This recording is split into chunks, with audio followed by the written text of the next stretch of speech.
Today's Old Testament reading from Genesis marks the end of a bitter rivalry between Joseph, the beloved son of Jacob, and his brothers. You'll recall that last Sunday we read the part of the story where Joseph's brothers, full of jealousy and rage, throw him into a pit and then sell him into slavery in Egypt. Fast forward many years later, Joseph has earned considerable favor with the Egyptian Pharaoh for his ability to interpret dreams.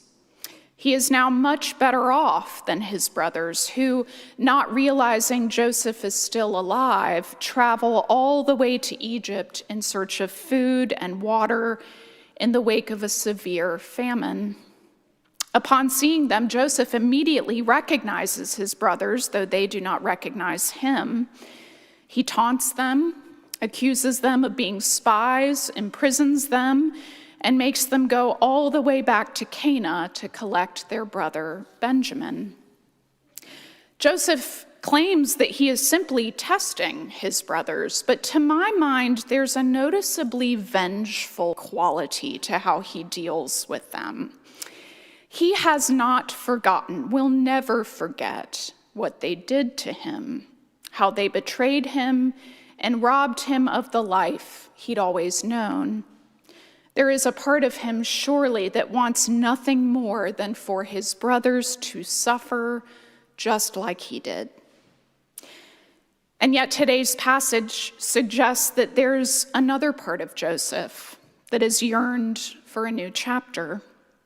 In today's reading, we see him finally break down, so overcome, we imagine, with all the conflicting emotions the situation evokes. Anger and grief, but also, strangely, a little hope and joy. And then Joseph does the most illogical, bizarre thing. He tells his brothers to not worry anymore about the terrible things they did to him, that he believes God to have worked through their actions, and in so doing has saved them all from starvation and death. In short, Joseph lets go of any desire he once had to settle the score. He lets go of his need to show his brothers that he has thrived despite their efforts to destroy him. Instead, he forgives them and suggests they start anew. Anger, especially anger towards another person who has hurt us, can be a powerful emotion. We tend to think of anger as automatically bad, but anger is a natural, normal feeling, and it can be used as a force for good. It can spur us to seek justice, to work to set the world right in some way, even in very small ways. This can at times include naming the harm that has been done and enforcing consequences as a way of acknowledging the full weight of that harm.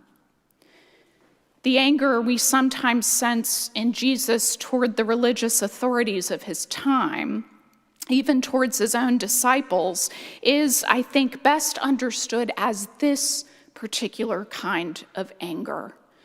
An anger that isn't wallowed in, but that is permitted to move forward, to accomplish something in the world that is ultimately good. But there is another way that we can deal with our anger, a different choice that we can make.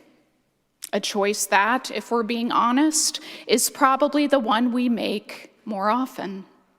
And that is the choice to cling to our anger and to feed it so that it roots itself deep within us. When we choose to cope with our anger in this way, we don't really care about repairing or healing anything. not even ourselves. We are driven by one desire and one desire only: to make the person we're angry with, a family member, a friend, a coworker, even a stranger, suffer. We want to punch them down and make them hurt, just like they made us hurt. Now, I'm sure that none of us here today would want to choose to cope with their anger in this way, yet it is also true that the impulse to feed the rage within us can be incredibly tempting. The problem is that when we continue to feed it, we often fail to notice how we are gradually becoming more imprisoned in our own web of toxicity. The late Presbyterian minister and theologian Frederick Buechner, I think, said it best. Of the 7 deadly sins, he said, anger is possibly the most fun. To lick your wounds, to smack your lips over grievances long past, to roll over your tongue the prospect of bitter confrontation still to come, to savor the last toothsome morsel, both the pain you are given and the pain you are giving back. In many ways, it is a feast for a king. The chief drawback is that what you are wolfing down is yourself. The skeleton at the feast is you. Of course, I want to acknowledge the fact that falling into this trap is not always easy simply because it's fun or self-satisfying, but because whatever harm was done to us was significant and not so easily moved on from. Certainly, Joseph, a man sold into bondage by his own family, understood this better than anyone. But the rub is this: even when we are the target of the most crushing of betrayal, the most disrespectful, even condemnable behavior, even then, if we stay trapped in our rage, we are more and more consumed by it. We find ourselves in an endless mental loop of clutching onto the thing that hurt us and replaying it in our minds. And the further we feed it, the more and more impossible, even delusional, the idea of forgiveness seems. Except for that we often have a flawed understanding of what forgiveness means. Forgiveness, as we see over and over again in both the Old and New Testaments, does not require that we forget the harm that has been done. It does not mean that we simply brush it all off and say, the impact of this person's actions doesn't matter, or there shouldn't be any consequences because we have to forgive.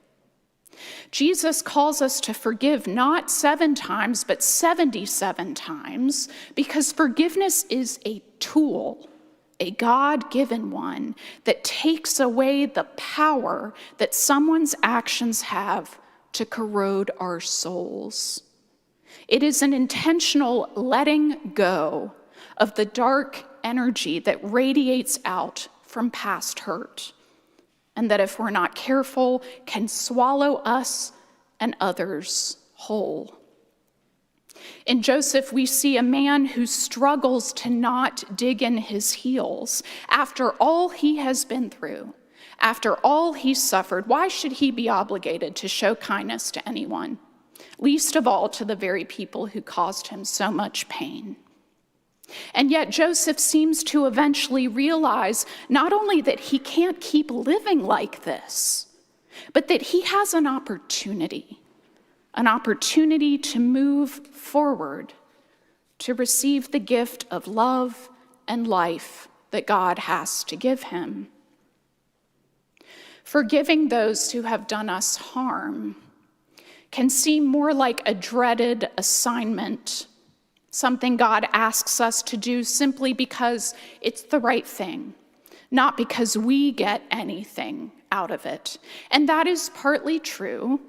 We don't forgive because it's something we enjoy. But the idea that forgiveness is just an inconvenient necessity a hard reality of living out the Christian life, is also not quite right.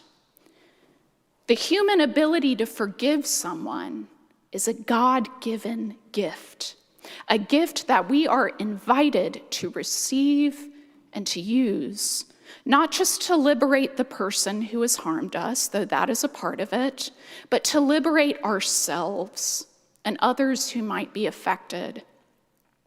On a still larger scale, forgiving another person, even just one person, ushers into the world a little more goodness, a little more light.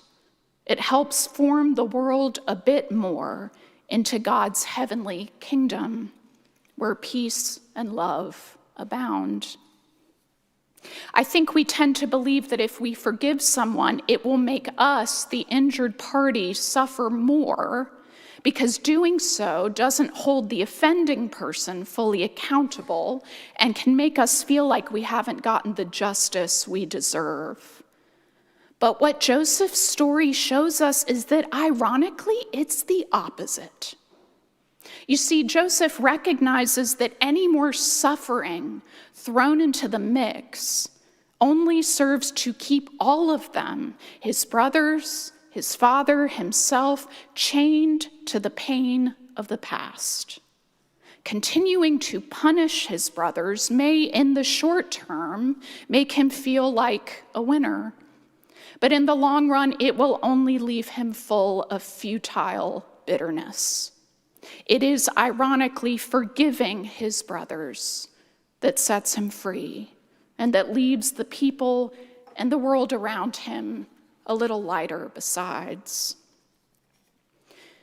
I could end my message here, but I think it's important to acknowledge one more thing, which is that although the ability to forgive is a freely given divine gift, in reality, the act of forgiving someone can often be messy and slow-going.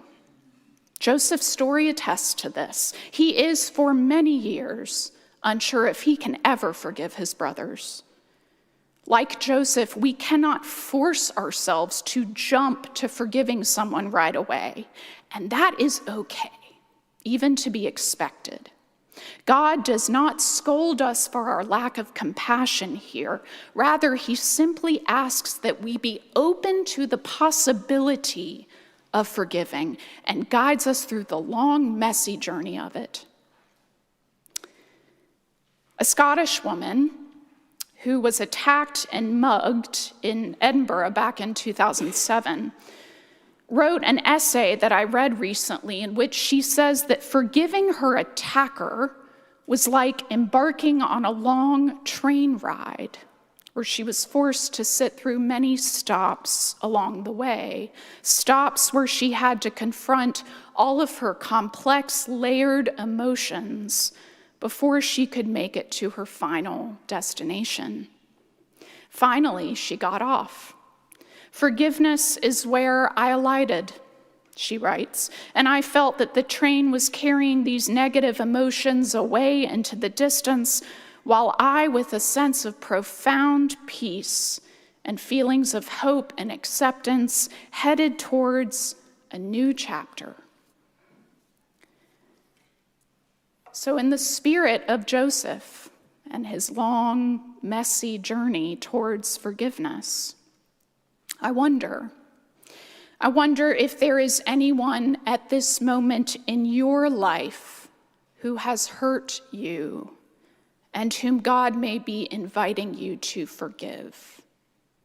Not just out of a sense that it is a good thing to do, and not because you feel you ought to forget the past, and not because things should go back to the way they were before, but because you desire your own liberation and the liberation of the world around you from soul-crushing anger, bitterness, shame, and darkness.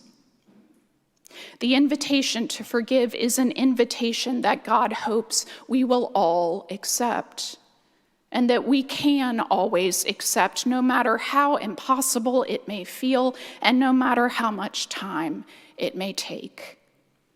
May we come to accept that invitation and reap the fruit that it yields. Amen.